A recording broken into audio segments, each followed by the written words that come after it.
Okay, let's talk about Astera Labs. They're a huge supplier in this whole AI gold rush. And since their IPO, the stock has just gone nuts. But the smart money is asking a pretty simple question. Is all this hype for real? Today, we're doing a forensic audit. We're going to get inside the numbers and separate the facts from the fear.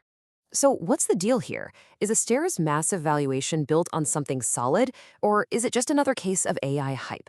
Well, the skeptics, the bears, they're all pointing to what they think is a ticking time bomb. This idea of a massive inventory bubble that's just waiting to pop.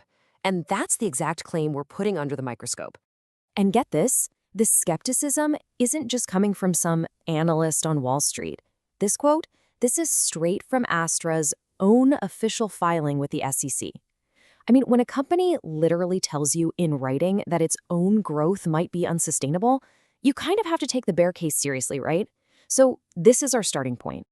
All right, so let's really unpack this argument against Astera. What are the specific fears that are driving all this doubt?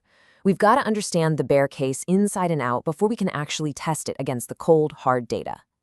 So the bear case really stands on a few legs. Yeah, they've had losses in the past, they don't have a super long track record, and they depend on a few really big customers. But the big one, the real monster under the bed here, is the fear of an inventory glut. It's this idea that Astera is just making stuff way, way faster than it can actually sell it. And as they admit themselves, if they guess wrong on demand, it could be a total disaster. Okay, enough speculation. It's time to move from fear to facts. We are now officially opening the books. Our forensic audit starts right now. We are going to stress test this whole inventory glut theory using the company's own numbers. And you know what? To get to the truth, we really only need to compare two numbers. It sounds simple, but trust me, it's incredibly powerful.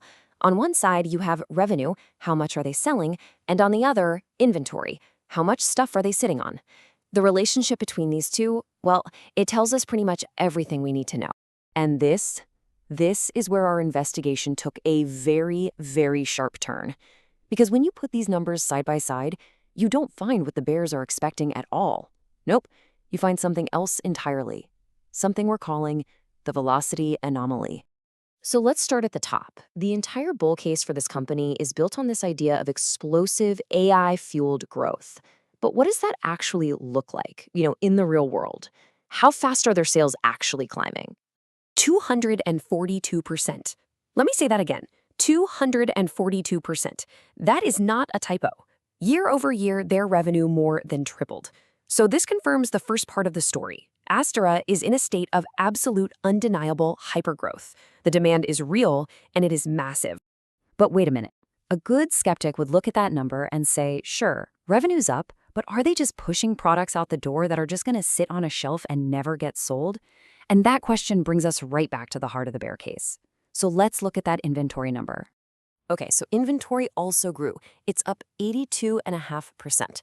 Now, if you look at that in a vacuum, that's a pretty big jump. But what's absolutely crucial is how it compares to that insane revenue growth we just saw. And believe me, the difference is staggering. And this is the anomaly. Look at this chart right here. This visual is the heart of our entire audit. On the left, you've got that massive skyscraper of a bar for revenue growth at 242%. And then over on the right, look at that much, much smaller bar for inventory growth at just 82.5%. I mean, they're not even in the same league. This isn't a story about a glut. It's a story about unbelievable velocity. So, after all that, what's our final verdict? Well, the data doesn't just challenge the bear case, it completely dismantles it. The numbers are pointing to a company that's operating at an absolutely elite level of execution. So, let's just put the fear right up against the reality. The market was terrified of an inventory glut. What did the data show? Extreme efficiency. The market feared unmanaged, chaotic growth. What did the data show? Controlled hypergrowth velocity. The story the bears were spinning, it just doesn't match the facts on the ground. So here it is, the bottom line. Astera is selling products nearly 3 times faster than it can even get them on the shelf. Let that sink in for a second. This isn't just good management. This is a masterclass in operational efficiency. So based on this audit, the inventory glut bear case is officially dead. This completely changes the entire conversation around Astera Labs. the question is no longer about whether they can survive their growth. It's about whether they're defining a whole new standard of speed, of operational velocity. The data shows a company that isn't just meeting demand, it's doing it with breathtaking efficiency. And if this is how they operate under this kind of pressure, it really just leaves you wondering, what's their next act?